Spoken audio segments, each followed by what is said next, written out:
what is post-void dribble?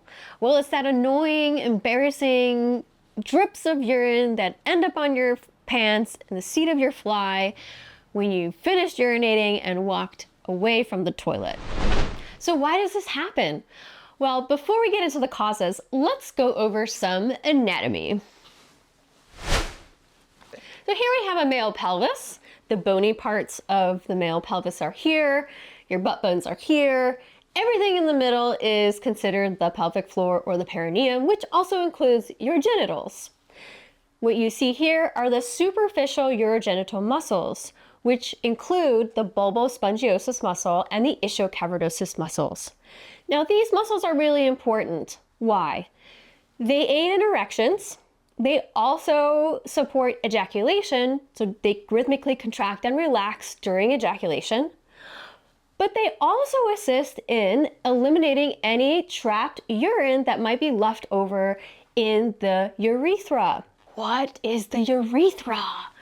Let me show you. Here you have the bladder, the prostate, and the rectum, all supported by a sling-like arrangement of pelvic floor muscles. The penile urethra is an extension of the urethra that empties your bladder. So the tube that empties your bladder starts at the bladder neck, travels through the prostate, and then becomes the penile urethra.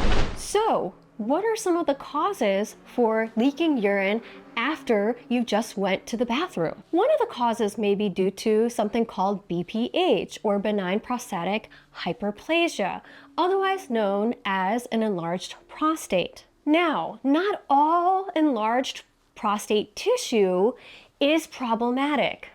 It only becomes problematic if that tissue is growing in areas that compress or narrow the tube that tries to empty your bladder. So here you can see the prostatic urethra running through the prostate, and if the prostate is growing and that tissue extends into the central area of the prostate, then that could potentially be an area where urine gets trapped after you go to the bathroom. And if you want to see the fully uncensored version and get a say in what I cover next, join me on Patreon.